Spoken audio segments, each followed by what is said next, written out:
ಎಲ್ಲರಿಗೂ ನಮಸ್ಕಾರ. ನನ್ನ ಯೂಟ್ಯೂಬ್ ಚಾನಲ್ಗೆ ಸ್ವಾಗತ. ಆತ್ಮೀಯರೇ ಮತ್ತು ವಿದ್ಯಾರ್ಥಿಗಳೇ, ಇವತ್ತಿನ ವಿಡಿಯೋದಲ್ಲಿ ನಾನು ಪಾತಾಳ ಗಂಗಾ ಬರಿದಾಗಲಿರುವ ಅಂತರಗಂಗೆ ಅನ್ನುವಂತಹ ಪಾಠದ ಪ್ರಶ್ನೋತ್ತರವನ್ನು ಹಾಕ್ತಾ ಇದ್ದೇನೆ ವಿದ್ಯಾರ್ಥಿಗಳೇ. ಸಂತೋಷ್ ಕುಮಾರ್ ಮೆಹಂದಳೆ ಇವರು ಬರೆದಂತಹ ಪಾತಾಳ ಗಂಗಾ ಬರಿದಾಗಲಿರುವ ಅಂತರಗಂಗೆ. ಈ ಲೇಖನವು ನೀರಿನ ಸೆಲೆಯ ಕುರಿತು, ನೀರಿನ ಹೊರತೆಯ ಕುರಿತು ವೈಜ್ಞಾನಿಕ ಮಾಹಿತಿಯನ್ನು ಈ ಪಾಠದಲ್ಲಿ ನಾವು ಗಮನಿಸಬಹುದು. ನೀರು ಅನ್ನುವಂಥದ್ದು ಎಲ್ಲ ಸಕಲ ಪ್ರಾಣಿಗಳಿಗೂ ಕೂಡ ನೀರು ಬೇಕೇ ಬೇಕು. ಈ ನೀರಿನ ಲಭ್ಯತೆಯ ಕೊರತೆಯಾದರೆ ಮುಂದೆ ಯಾವ ಜೀವಿಯೂ ಕೂಡ ಉಳಿಯಲಾರದು ಅನ್ನುವಂಥದ್ದು. ಹಾಗೆ ಯಾವ ರೀತಿ ಆ ನೀರನ್ನು ಉಳಿಸಿಕೊಳ್ಳಬೇಕು ಅನ್ನುವಂಥದ್ದನ್ನು, ಅಂದರೆ ಈ ನೀರಿನ ಕೊರತೆಯ ಬಗ್ಗೆ ಈಗಲೇ ನಾವು ಎಚ್ಚೆತ್ತುಕೊಂಡರೆ ನಮ್ಮ ಭೂಮಿ ಸುರಕ್ಷಿತವಾಗಿರುತ್ತದೆ. ನಮಗೆ ಮುಂದೆ ಹುಟ್ಟಲಿರುವಂಥ ಮುಂದಿನ ಪೀಳಿಗೆಯವರಿಗೂ ಕೂಡ ಈ ಭೂಮಿ ಉಳಿಯುತ್ತದೆ ಅನ್ನುವಂಥದ್ದನ್ನು ಸಂತೋಷ್ ಕುಮಾರ್ ಮೆಹಂದಳೆ ಅವರು ಬರೆದಿದ್ದಾರೆ. ವಿದ್ಯಾರ್ಥಿಗಳೇ, ನಿಮ್ಮ ಪಾಠಕ್ಕೆ ಸಂಬಂಧಿಸಿದ ಹಾಗೆ, ಕನ್ನಡ ಪಠ್ಯಕ್ಕೆ ಸಂಬಂಧಿಸಿದ ಹಾಗೆ ಅನೇಕ ವಿಡಿಯೋಗಳನ್ನು ಈಗಾಗಲೇ ನಾನು ನನ್ನ ಚಾನೆಲಲ್ಲಿ ಹಾಕಿದ್ದೇನೆ. ಹಾಗೆ BCom ವಿದ್ಯಾರ್ಥಿಗಳಿಗೆ, PUC ವಿದ್ಯಾರ್ಥಿಗಳಿಗೆ, BCom ವಿದ್ಯಾರ್ಥಿಗಳಿಗೆ ಮತ್ತು BSc ವಿದ್ಯಾರ್ಥಿಗಳಿಗೂ ಕೂಡ ಪ್ರಶ್ನೋತ್ತರಗಳನ್ನು ಹಾಕಿದ್ದೇನೆ. ನೀವು ನನ್ನ ಚಾನೆಲ್ಗೆ ಹೊಸಬರಾಗಿದ್ದಲ್ಲಿ ಮೊದಲು ಸಬ್ಸ್ಕ್ರೈಬ್ ಮಾಡೋದನ್ನು ಮರೆಯದಿರಿ. ಹಾಗೆ ನಿಮ್ಮ ಸ್ನೇಹಿತರಿಗೂ ಕೂಡ ಶೇರ್ ಮಾಡಿ ಮತ್ತು ಒಂದು ಲೈಕ್ ಕೊಡಿ ಮತ್ತು ಹಾಗೆ ಕಮೆಂಟ್ ಕೂಡ ಮಾಡಿ ವಿದ್ಯಾರ್ಥಿಗಳೇ. ಮೊದಲಿಗೆ ನಾವು ಪ್ರಶ್ನೋತ್ತರಗಳನ್ನು ಗಮನಿಸ್ತಾ ಹೋಗೋಣ. ಒಟ್ಟಿಗೆ 3 ಪ್ರಶ್ನೆಗಳು, 8 ಅಂಕದ 3 ಪ್ರಶ್ನೆಗಳಿವೆ. ಇವುಗಳಲ್ಲಿ ಯಾವ ಪ್ರಶ್ನೆ ಬಂದರೂ ಕೂಡ ನಾನು ಮುಂದೆ ಹೇಳಲಿರುವಂಥ ಉತ್ತರವನ್ನೇ ಬರೆಯಿರಿ ವಿದ್ಯಾರ್ಥಿಗಳೇ.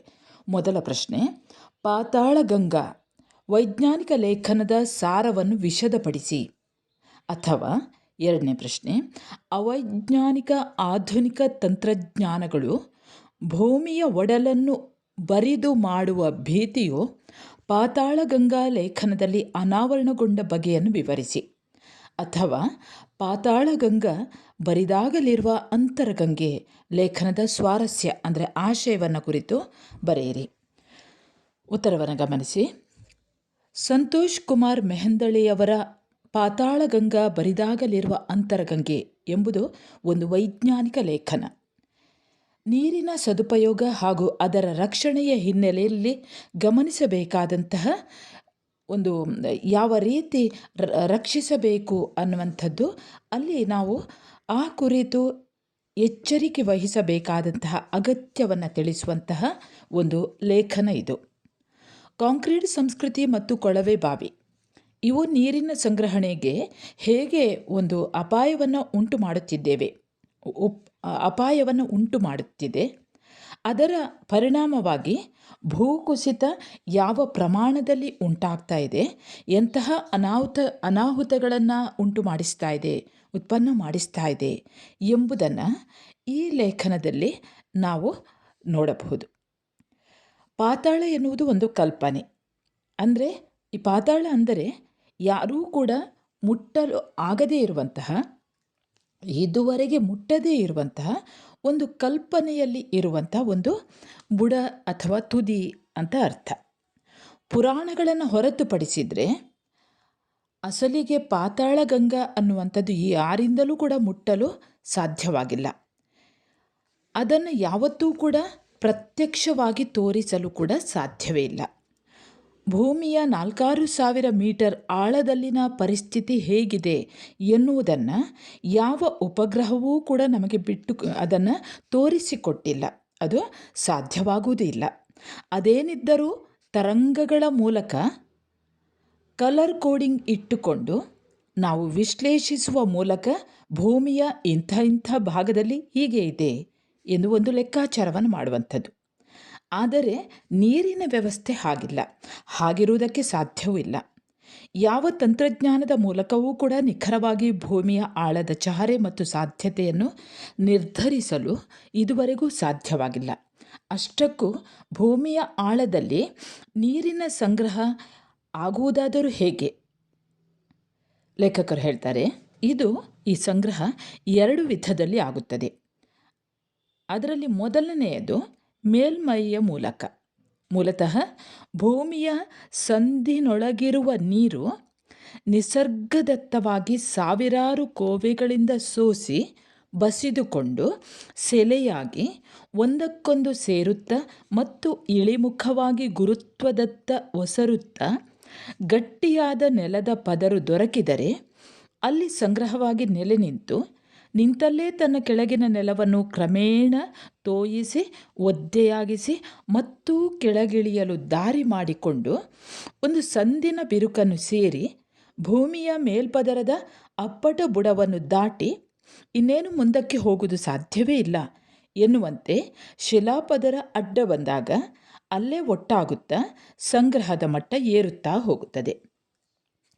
ಹಾಗೆ ಆ ಮಟ್ಟ ಏರುತ್ತಾ ಹೋದಾಗ ಉಕ್ಕಿ ಹರಿದ ಭಾಗದಲ್ಲಿಂದ ಇನ್ನೊಂದು ಸ್ಥಳಕ್ಕೆ ದೌಡಾಯಿಸುತ್ತಾ, ಅಂದರೆ ವೇಗವಾಗಿ ಚಲಿಸುತ್ತಾ, ಆಚೀಚೆಗೂ ನೀರಿನ ಸಂಗ್ರಹವನ್ನು ಹೆಚ್ಚು ಮಾಡುತ್ತಾ ನಿಂತು ಬಿಡುವ ನೀರೇ ನಮಗೆ ಪೂರೈಕೆಯಾಗುವ ನೆಲ ಜಲ ವಲಯ ಎಂದು ಗುರುತಿಸಲಾಗುತ್ತದೆ. ಇದಕ್ಕೆ ಪ್ರತಿ ಮಳೆಗಾಲದಲ್ಲಿ ನೆರೆ ಇತ್ಯಾದಿಯ ಸಂದರ್ಭದಲ್ಲೆಲ್ಲ ಇದೇ ರೀತಿಯ ಆವರ್ತನದಲ್ಲಿ ಭರ್ತಿಯಾಗುತ್ತಾ ಇರುತ್ತದೆ. ಇನ್ನು ಎರಡನೆಯದು, ಲಕ್ಷಾಂತರ ವರ್ಷಗಳ ಹಿಂದೆ ಭೂಮಿ ಹಿಮಗಲ್ಲುಗಳ ಉಂಡೆಯಾಗಿ ಸುತ್ತುತ್ತಿದ್ದಾಗ ಕಾಲಗರ್ಭದೊಂದಿಗೆ ಭೂಗರ್ಭದಲ್ಲಿ ಸೇರಿಕೊಂಡು ಅದರ ಜೌಗು, ಅಲ್ಲಿನ ಹೀರು ಶಿಲಾಪದರ ಒಸರು ಪ್ರದೇಶ ಸೇರಿ ಗಾಳಿಯೊಡನೆ ಉಳಿದು ಹೋಗಿ ಒತ್ತಡಕ್ಕೆ ಒಳಗಾಗಿ ಸ್ಪಂಜಿನ ರೂಪದಲ್ಲಿ ಅಥವಾ ಮಂಜಿನ ರೂಪದಲ್ಲಿ ಶಿಲಾಪದರದಲ್ಲಿ ಸಂಚಯವಾಗಿ ಶೇಖರವಾದದ್ದೂ ಇದೆ. ಇದನ್ನು ಕಣಶಿಲೆ ಅಥವಾ ಉಪ್ಪುಗಲ್ಲು ಹಿಡಿದುಕೊಂಡಿರುತ್ತದೆ. ಇದರಲ್ಲಿ ಅಗಾಧ ಪ್ರಮಾಣದ ನೀರಿನ ಸಂಗ್ರಹವಿದ್ದು ಅದು ಈಗಲೂ ಇದೆ. ಆದರೆ ಅದು ನಮ್ಮ ಕೈಗೆಟಕುವ ಅಂದಾಜಿಗೆ ಹೊರಗಿದ್ದುದರಿಂದಲೇ ನಾವು ಅದನ್ನು ಪಾತಾಳ ಗಂಗೆ ಎಂದು ಕರೆಯುವುದು. ವೈಜ್ಞಾನಿಕವಾಗಿ ಫಾಸಿಲ್ ಅಥವಾ ಪೇಲಿಯೋ ವಾಟರ್ ಎಂದು ಕರೆಯುತ್ತಾರೆ. ಆದರೆ ಅದು ಎಲ್ಲ ಕಡೆಯಲ್ಲೂ ಇಲ್ಲ. ತೀರ ನೀರಿನ ಒರತೆಯ ಪಾತಾಳದಲ್ಲಿ ಎಲ್ಲಿ ಮರಳು ಶಿಲೆಗಳ ಫಲಕಗಳಿವೆಯೋ ಅಲ್ಲಿ ಮಾತ್ರ ಈ ನೀರಿನ ಖಜಾನೆ ಭದ್ರವಾಗಿ ಇರುತ್ತದೆ. ಹಾಗೆ ಇದ್ದುದರಿಂದಲೇ ನಮ್ಮ ಮೇಲ್ಮೈನ ನೆಲ ಜಲ ವಲಯ ಭದ್ರವಾಗಿ ಉಳಿದುಕೊಂಡಿದೆ. ದಕ್ಷಿಣ ಭಾರತದ್ದು ಒರಟು ಶಿಲಾ ಫಲಕಗಳ ಭೂಮಿ. ಇಲ್ಲಿ ಏನಿದ್ದರೂ ನೆಲಜಲ ವಲಯವೇ ನಮಗೆ ಜೀವಾಳ. ಇಂಥಲ್ಲೆಲ್ಲ ಸಂಕೀರ್ಣ ನಿಸರ್ಗ ವ್ಯವಸ್ಥೆಯಿಂದಾಗಿ ನಾವು ಇಲ್ಲಿಯವರೆಗೂ ಸಿಹಿ ನೀರಿನ ಕೊರತೆಯನ್ನು ಅಷ್ಟಾಗಿ ಅನುಭವಿಸಿದ್ದಿಲ್ಲ. ಆದರೆ ಕ್ರಮೇಣ ಮೇಲ್ಮೈ ವಲಯಕ್ಕೆ ಆಧುನೀಕರಣದ ಕಾಂಕ್ರೀಟ್ ಹೊಡೆತದಿಂದಾಗಿ ನೀರು ಒಸರುವ ಸೆಲೆಯ ಸಂದುಗಳನ್ನು ಹಾಳುಗೆಡವುತ್ತಾ ಬಂದ ಕಾರಣದಿಂದಾಗಿ ಒಕ್ಕರಿಸಿದ್ದೇ ಅಗಾಧ ಬರ ಮತ್ತು ಸಿಹಿ ನೀರಿನ ಕೊರತೆ. ಈಗ ಪಾತಾಳಕ್ಕೆ ಡ್ರಿಲ್ಲು ಹೊಡೆದು ಆ ಶಿಲಾಗರ್ಭಕ್ಕೆ ತೂತು ಕೊರೆದು ಅಲ್ಲಿಂದ ನೀರನ್ನು ಮೇಲಕ್ಕೆ ಎಬ್ಬಿಸಿ ತಂದು ಅದನ್ನು ಕರ್ನಾಟಕಕ್ಕೆ ಹರಿಸುವ ಯೋಜನೆಗೆ ಸರ್ಕಾರ ಸಿದ್ಧವಾಗಿ ನಿಂತಿದೆ. ವಿಚಿತ್ರವೆಂದರೆ ಹಾಗೆ ಪಾತಾಳದಿಂದ ನೀರನ್ನು ಎಬ್ಬಿಸಿದೇ ಆದರೆ ಮುಂದೊಮ್ಮೆ ನೆಲ ಸಡಿಲುಗೊಳ್ಳುತ್ತದೆ. ಈ ಶಿಥಿಲಾವಸ್ಥೆಯಿಂದಾಗಿ ಎಲ್ಲೆಲ್ಲೂ ಸಣ್ಣ ಅಲುಗಾಟಕ್ಕೂ ಭೂಕುಸಿತವಾಗುತ್ತದೆ. ಪೂರ್ತಿ ಶಿಲಾರಚನೆಯ ವ್ಯವಸ್ಥೆಯನ್ನೇ ಹದಗೆಡಿಸುವ ಹುನ್ನಾರ ನಡೆಯುತ್ತದೆ. ಈ ಪದ್ಧತಿಯಿಂದ ನೀರನ್ನು ಎಬ್ಬಿಸುವ ಬಗ್ಗೆಯೇ ವೈಜ್ಞಾನಿಕವಾಗಿ ತಕರಾರಿದೆ. ಕಾರಣ, ಭೂಗರ್ಭದ ಆ ನೀರಿಗೆ ಸಿಹಿ ನೀರೇ ಎನ್ನುವುದಕ್ಕೆ ಯಾವುದೇ ಪುರಾವೆ, ಅದು ಅಲ್ಲಿ ಸಿಗುವಂಥ ಸಿಹಿ ನೀರೇ ಎನ್ನುವುದಕ್ಕೆ ಯಾವುದೇ ಪುರಾವೆಗಳಾಗಲಿ ರಿಪೋರ್ಟುಗಳನ್ನು ಯಾರೂ ಕೂಡ ಸಮೀಕ್ಷೆ ಮಾಡಿ ನೀಡಿಲ್ಲ. ಅಕಸ್ಮಾತ್ ಸಿಹಿ ನೀರೇ ಆಗಿದ್ದರೂ ಆ ಸಾವಿರಾರು ಮೀಟರ್ ಆಳದಲ್ಲಿ ಅದು ಸಹಜ ಶೀತಕಾರಕ ಸ್ಥಿತಿಯಲ್ಲಿರಲು ಸಾಧ್ಯವೇ ಇಲ್ಲ. ಸುತ್ತಮುತ್ತಲಿನ ಹೊರ ವಾಯುವಲಯದ ಸಂಪರ್ಕವಿಲ್ಲದೆ ಇರುವುದರಿಂದ ಒಮ್ಮೆಲೆ ತೆಗೆದುಕೊಂಡಾಗ ಯಾವ ರೀತಿಯ ರಾಸಾಯನಿಕ ಬದಲಾವಣೆಗೆ ಈಡಾಗುತ್ತದೆ ಎನ್ನುವುದರ ಬಗ್ಗೆಯೂ ಮಾಹಿತಿ ಇಲ್ಲ. ಜೊತೆಗೆ ಅದನ್ನು ಎಬ್ಬಿಸಿ ಸಹಜ ತಂಪಾದ ಸ್ಥಿತಿಗೆ ತರುವುದಕ್ಕೆ ಬೇಕಾದ ವಿಸ್ತೃತ ನೀಲನಕ್ಷೆ ನಮ್ಮೆದುರಿಗಿಲ್ಲ. ಇನ್ನು ಅದು ಸಹಜ ಶುದ್ಧ ನೀರಾಗುತ್ತದೆ ಎನ್ನಲು ಸಾಧ್ಯವೇ ಇಲ್ಲ. ಇವೆಲ್ಲ ಸರಿಯಿದ್ದರೂ ಒಂದು ಬಾವಿಗೆ 10 ಕೋಟಿ ರೂಪಾಯಿ ಸುರಿದು ಮೇಲೆತ್ತಿದರೂ ಎಷ್ಟು ಕಾಲ ಎತ್ತಬಹುದು? ಹಾಗೆ ಖಾಲಿಯಾಗುವ ನೀರಿಗೆ ಮರುಪೂರಕ ಹೇಗೆ ಮಾಡುವುದು? ಹಾಗೆ ಖಾಲಿ ಮಾಡಿ ಮುಂದಿನ ಪೀಳಿಗೆಗೆ ಖಾಲಿ ಭೂ ಒಡಲನ್ನು ಬಿಡುವುದಂತೂ ಅಸಾಧ್ಯದ ಮಾತೇ ಸರಿ. ಇಂತಹ ಇನ್ನೂ ಹಲವಾರು ಪ್ರಶ್ನೆಗಳಿಗೆ ಉತ್ತರ ಕೊಡುವುದಿರಲಿ, ಹೀಗೆ ಮಾಡಬಹುದು ಎನ್ನುವ ಅಂದಾಜು, ಯೋಜನೆಯ ಖಚಿತತೆ ಕೂಡ ಇಲ್ಲ. ಅಷ್ಟೇ ಅಲ್ಲ, ಅಷ್ಟು ಆಳದಲ್ಲಿರುವ ನೀರು ಲಕ್ಷಾಂತರ ವರ್ಷಗಳ ಸಂಗ್ರಹದಿಂದಾಗಿ ಅದು ನೇರ ಸಿಹಿ ನೀರಾಗಿ ಉಳಿದಿರುವಂತಹ ಸಾಧ್ಯತೆಯೇ ಇಲ್ಲವೇ ಇಲ್ಲ. ಅದರಲ್ಲೂ ಎಲ್ಲಿ ಶಿಲಾಪದರುಗಳು ಹಾಗೂ ಫಲಕಗಳ ಕೊರತೆಯಾಗಿ ಬರೀ ಬಂಡೆಯ ಅದಿರಿನ ತಳಹದಿಯನ್ನು ಹೊಂದಿರುತ್ತದೆಯೋ ಅಲ್ಲೆಲ್ಲ ಶಿಲಾ ಮೇಲ್ಮೈ ಪದರದೊಂದಿಗೆ ರಾಸಾಯನಿಕ ಪರಿವರ್ತನೆಗೆ ಒಳಪಟ್ಟು ಅದು ಕಲುಷಿತ ನೀರಾಗಿಯೇ ಬದಲಾಗಿರುತ್ತದೆ. ಅಕಸ್ಮಾತ್ ಈ ನೀರನ್ನು ಎತ್ತಿ ತಂದರೂ ಕೂಡ ಅದಕ್ಕೆ ತಗಲುವ ವೆಚ್ಚ ಒಂದು ಬಾವಿಗೆ ಸುಮಾರು 10 ಕೋಟಿ ಮೀರುತ್ತದೆ. ಹಾಗೆ ಪ್ರತಿ ಗಂಟೆಗೆ 1 ಲಕ್ಷ ಲೀಟರ್ ನೀರು ಬರುತ್ತಿದ್ದಂತೆ ಅದನ್ನು ಸಹಜ ಸ್ಥಿತಿಗೆ ತರಲು ಆಗುವ ವೆಚ್ಚ, ಅದಕ್ಕೆ ಬೇಕಾಗುವ ಕರೆಂಟು, ಮಾನವ ಶಕ್ತಿ, ಆ ಪರಿವರ್ತನೆಗಾಗಿ ಬೇಕಾಗುವ ಇತರ ಶಕ್ತಿಯ ಮೂಲಗಳು, ಇವೆಲ್ಲದರ ವೆಚ್ಚ ಇನ್ನೂ 5-6 ಕೋಟಿಯಾದರೂ ಆಗಲಿದೆ. ಇಷ್ಟೆಲ್ಲ ಆದ ಮೇಲೂ ಅಲ್ಲಿಂದ ಎಷ್ಟು ದಿನ ಅಥವಾ ಎಷ್ಟು ಕಾಲ ನೀರು ಎತ್ತಬಹುದು ಎನ್ನುವ 1% ಪಕ್ಕಾ ಲೆಕ್ಕಾಚಾರ ಕೂಡ ಯಾರ ಬಳಿಯಲ್ಲೂ ಇಲ್ಲ. ಅದರ ಬದಲು 1 ಲಕ್ಷ ಲೀಟರ್ ನೀರು ಇಂಗಿಸುವ ಸಾಮರ್ಥ್ಯದ ಇಂಗುಗುಂಡಿಗೆ 1 ಲಕ್ಷ ರೂಪಾಯಿ ಖರ್ಚು ಮಾಡಿದ್ದಲ್ಲಿ ಪ್ರತಿ ಗುಂಡಿಯಿಂದಾಗಿ ಅದರ 3 ಕಿಲೋಮೀಟರ್ ವ್ಯಾಪ್ತಿಯೊಳಗಿನ ಬಾವಿ, ಕೆರೆ ಹಾಗೂ ನೀರಿನ ಸೆಲೆಗಳು ಪುನಃ ಜೀವ ಪಡೆದುಕೊಳ್ಳುತ್ತವೆ. ಅಲ್ಲದೆ ನೀರಿನ ನೆಲ ಜಲ ವಲಯವನ್ನು ಸಮೃದ್ಧಿಯಾಗಿಸುವುದರಲ್ಲಿ ಸಂಶಯವೇ ಇಲ್ಲ. ಸರಿಯಾಗಿ ಇಂಗುಗುಂಡಿ ಮತ್ತು ಮಳೆ ಕೊಯ್ಲು ಮಾಡಿದ್ದೇ ಆದರೆ 5 ವರ್ಷದಲ್ಲಿ 50% ಸಿಹಿ ನೀರಿನ ಅಂತರ್ಜಲ ಪ್ರಮಾಣ ಏರಿಸಬಹುದು. ಮತ್ತಿದಕ್ಕೆ ತಗಲುವ ವೆಚ್ಚ 1% ಮಾತ್ರ. ಸಮುದ್ರ ನೀರು ಅಲ್ಲಿಂದ ಪರಿವರ್ತನೆಗೊಂಡು ಸಿಹಿ ನೀರಾಗಿ ಇಲ್ಲೆಲ್ಲ ಕೋಟ್ಯಂತರ ಲೀಟರ್ ಸಂಗ್ರಹವಾಗಿದೆ ಎನ್ನುವ ಕತೆ ಕೇಳಲಿಕ್ಕಷ್ಟೇ ಚಂದ. ಸಮುದ್ರ ಸಿಹಿ ನೀರಾಗಿ ಬದಲಾಗುವ ನೈಸರ್ಗಿಕ ಪ್ರಕ್ರಿಯೆ ಹೇಳಿದಂತೆ ಸಾಧ್ಯವೇ ಇಲ್ಲ ಎನ್ನುವುದನ್ನು ಯಾವುದೇ ವಿಜ್ಞಾನದ ಹುಡುಗನೂ ಹೇಳಬಲ್ಲ.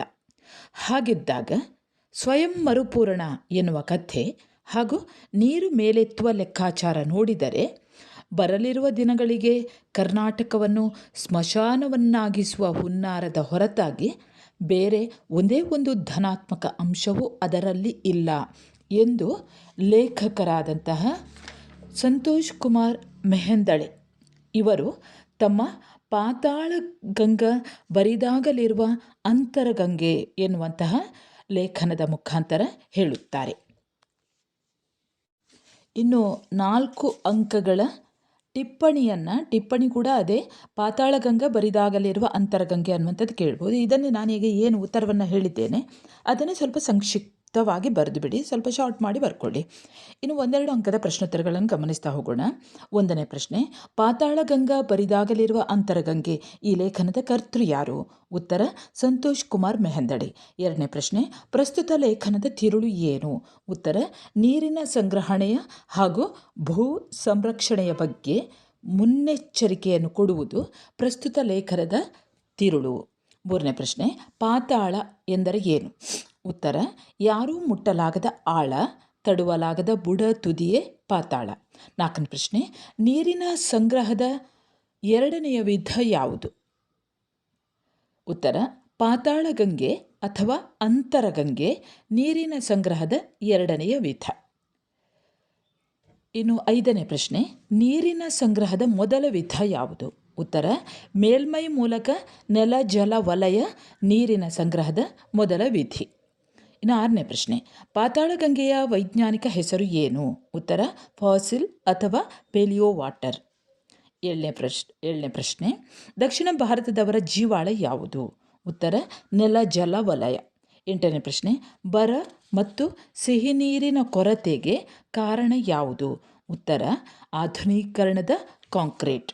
9ನೇ ಪ್ರಶ್ನೆ, ಪಾತಾಳಕ್ಕೆ ಡ್ರಿಲ್ ಹೊಡೆಯುವ ವ್ಯವಸ್ಥೆ ಯಾವುದು? ಉತ್ತರ ಕೊಳವೆ ಬಾವಿ ವ್ಯವಸ್ಥೆ. 10ನೇ ಪ್ರಶ್ನೆ, ಕರ್ನಾಟಕವನ್ನು ಸ್ಮಶಾನವನ್ನಾಗಿಸುವ 2 ದುರಂತ ಯಾವುದು? ಉತ್ತರ ಸ್ವಯಂ ಮರುಪೂರಣ ಕಥೆ ಹಾಗೂ ನೀರು ಮೇಲೆತ್ತುವ ಲೆಕ್ಕಾಚಾರ ಕರ್ನಾಟಕವನ್ನು ಸ್ಮಶಾನವನ್ನಾಗಿಸುವ 2 ದುರಂತ. ಸರಿ ವಿದ್ಯಾರ್ಥಿಗಳೇ, ಈ ಒಂದು ಪಾಠದ ಪ್ರಶ್ನೋತ್ತರಗಳು ಮುಕ್ತಾಯವಾಗ್ತದೆ. ಉಳಿದ ನಿಮ್ಮ ಯಾವುದೇ ಪಾಠ ಇರ್ಬೋದು, ನಿಮ್ಮ BBA ಪಠ್ಯಪುಸ್ತಕಕ್ಕೆ ಸಂಬಂಧಿಸಿದ ಹಾಗೆ ಯಾವುದೇ ಪಾಠ ಇರ್ಬೋದು, ಆ ಪಾಠಕ್ಕೆ ಸಂಬಂಧಿಸಿದ ಹಾಗೆ ನನ್ನ ಚಾನೆಲ್ಗಳಲ್ಲಿ ಪ್ರಶ್ನೋತ್ತರಗಳು ಲಭ್ಯವಾಗ್ತದೆ. ಸರಿ ವಿದ್ಯಾರ್ಥಿಗಳೇ, ಮುಂದೆ ಇನ್ನೊಂದು ಪಾಠದೊಂದಿಗೆ ಮತ್ತೆ ಬರುತ್ತೇನೆ. ಅಲ್ಲಿಯವರೆಗೆ ನಮಸ್ಕಾರ.